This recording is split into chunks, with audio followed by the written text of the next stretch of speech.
sommes réunis ce matin pour parler donc des premiers résultats de ce projet qui a réuni plusieurs institutions partenaires.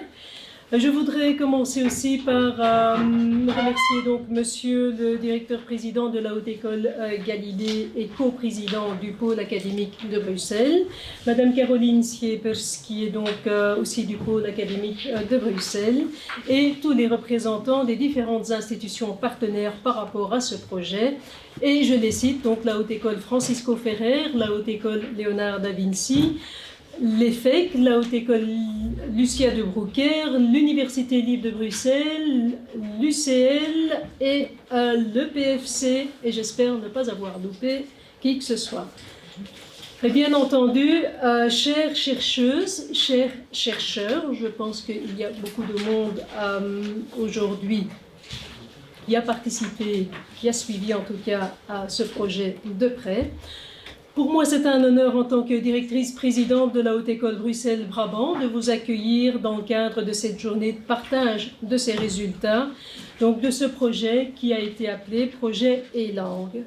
Ce projet, initié en 2019 sous l'impulsion du pôle académique de Bruxelles, a réuni donc les 6 hautes écoles partenaires que je viens de citer. Il s'agit d'un projet d'envergure financé par la Fédération Wallonie-Bruxelles Enseignement et le pôle académique de Bruxelles. C'est une première expérience, un premier appel FRHE, donc financement de la recherche en haute école. Comme exprimé dans le plan stratégique de la nouvelle gouvernance de notre haute école, nous voulons développer avec nos partenaires ce genre de projet de recherche dont les retombées bénéficieront à un grand nombre d'acteurs dans l'enseignement supérieur. Et ceci est une priorité pour nous et nous voulons nous doter des moyens nécessaires pour y parvenir. C'est évidemment la partie la plus compliquée. Et il est aussi désolant de devoir constater qu'à l'heure actuelle, il n'y a toujours pas ce statut officiel d'enseignant-chercheur et que chaque acteur désireux de contribuer à des activités de recherche doit s'organiser en fonction de ses moyens. Mais j'en reviens quand même à des choses plus positives, à la chose qui nous réunit ce matin, ce premier projet FRHE sur les pratiques langagières écrites des étudiants en haute école. Qu'il me soit permis, avec le collège de direction, de vous remercier aujourd'hui pour tout le travail déjà accompli et d'y adjoindre nos encouragements pour le chemin à parcourir jusqu'en juin 2022. Enfin, un merci tout particulier à Madame Kalinowska et à toutes les chercheuses et tous les chercheurs qui travaillent sans compter pour faire avancer ces chantiers de recherche ô combien importants. Je vous remercie de votre attention et je vous souhaite une très belle journée d'échange. Je suis vraiment avec désolée plaisir de devoir que j'introduis par ces quelques mots cette journée de présentation des premiers résultats de la recherche soutenue par le Fonds de recherche en haute école et nommé Haute École Linguistique. À la lecture attentive que j'ai faite du retour de la Fédération Wallonie-Bruxelles sur le deuxième rapport d'activité, nous savons tous que le travail réalisé est de grande qualité. Voilà qui devrait normalement être de bon augure pour le second projet qui a été introduit, qui est intitulé Haute École Langue Orale, mais là nous n'avons pas encore le retour. Donc, avant toute chose, moi aussi je tiens à remercier chacune et chacun pour sa contribution à ce projet collectif. Et je souligne particulièrement ce côté collectif qui permet de réunir au niveau du pôle bruxellois plusieurs hautes écoles et universités autour d'un projet commun. Et ce n'est pas fréquent, ça mérite d'être souligné. Comme directeur-président de l'une de ces entités, mais aussi, et de par ma fonction, comme coprésident du pôle de l'Académie de Bruxelles, je me plais vraiment à accentuer cette originalité qui fait fi de nos différences. Il est vrai que la thématique de cette recherche est centrale et est assez interpellante. J'aime de temps en temps rappeler que je fus, avant d'être ici, durant une vingtaine d'années, instituteur. Et une de mes préoccupations était d'inculquer aux enfants et Dieu sait combien de générations j'ai vu passer, toute l'importance d'une maîtrise de la langue, à la fois dans sa technicité, complexe, pas toujours justifiée, il faut le reconnaître, mais aussi pour la liberté et l'autonomie qu'apporte cette maîtrise et qui ouvre à l'émancipation.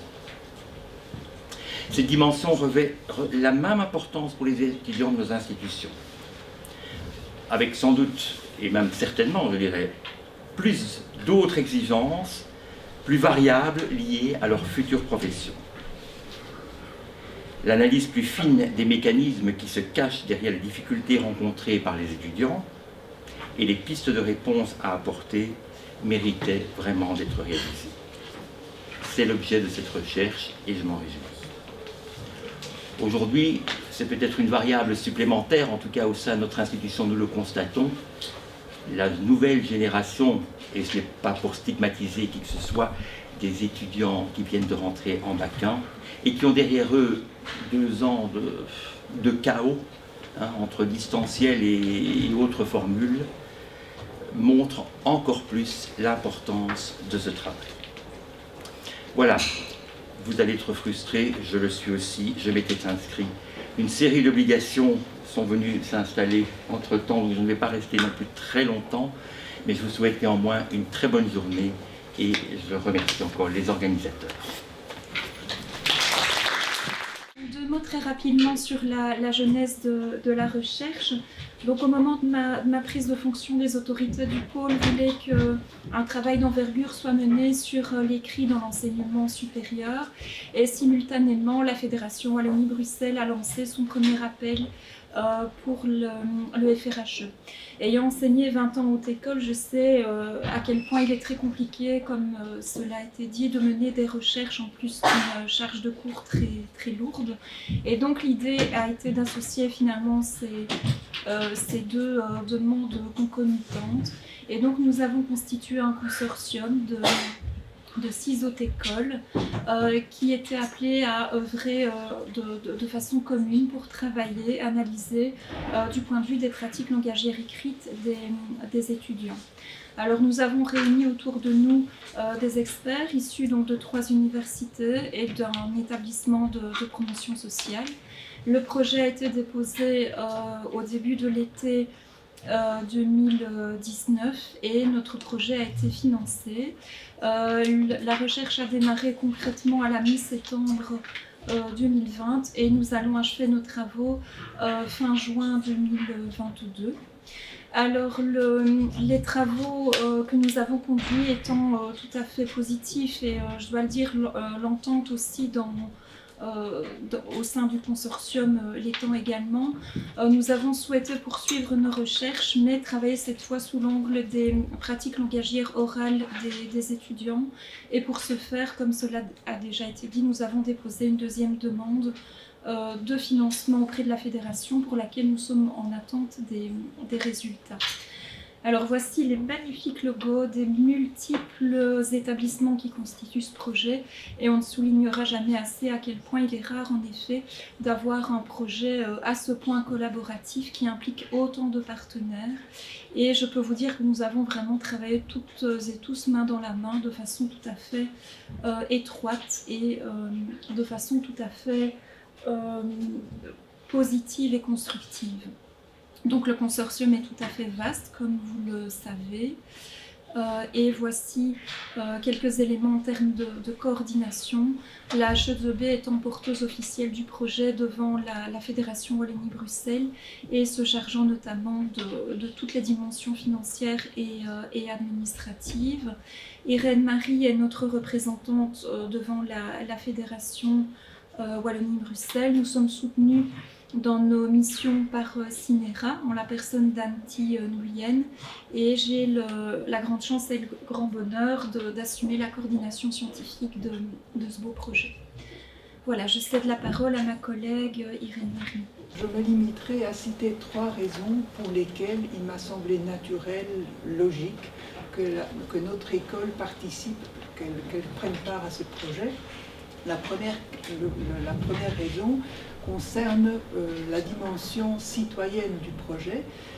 quelles sont les pratiques langagières des étudiants, comment appréhendent-ils les différents discours scientifiques, médiatiques, politiques et autres, avec quels moyens ils construisent leur propre discours. Voilà autant de questions que nous posons fréquemment entre nous et qui ont notamment donné lieu à toute une série de recherches dont les publications, qui sont trop nombreuses pour être citées, constituent la trace tangible.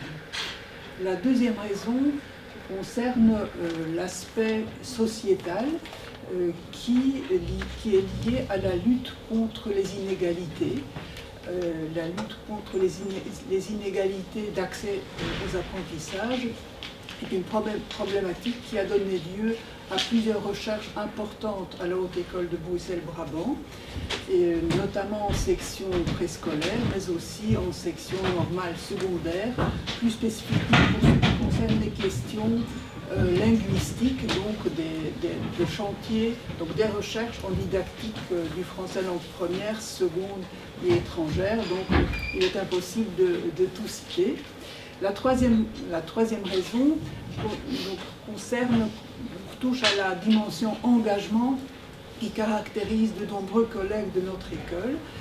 Je tiens à dire que dès le début de ce projet, nombre de collègues, qu'ils soient directeurs, qu'ils soient enseignants ou non, ont immédiatement répondu à toutes mes demandes de collaboration. Donc on a mis en place toute une série de démarches pour me donner accès à toute une série de documents internes, externes, à des épreuves d'examen. Et donc on a répondu à mes courriels en soirée, les week-ends, en plein mois de juillet. Donc c'est vraiment un beau témoignage de cette attitude d'ouverture qui demande toujours à être traduite dans des actes de manière concrète. Pour conclure, je tiens à remercier tout spécialement tous les collègues enseignants ou non qui ont participé à l'organisation de cette journée. Il y a toute une série d'activités qui sont liées donc à l'aspect sanitaire, au volet sécurité, bien-être, aux aspects techniques de cette manifestation. Tout le monde a été enthousiaste pour participer à l'organisation, et donc sans cette réaction enthousiaste, les choses n'auraient pas été possibles. Donc ce sont des activités qui ne sont pas scientifiques et qui à ce titre passent le plus souvent sous silence. Donc autant expliciter les choses et dire un grand merci à tout le monde pour la participation. Bien entendu, la question principale est votre présence ici, parce que vos réactions, vos suggestions, vos retours seront tout à fait essentiels pour la poursuite de notre projet. Un tout grand merci à tous.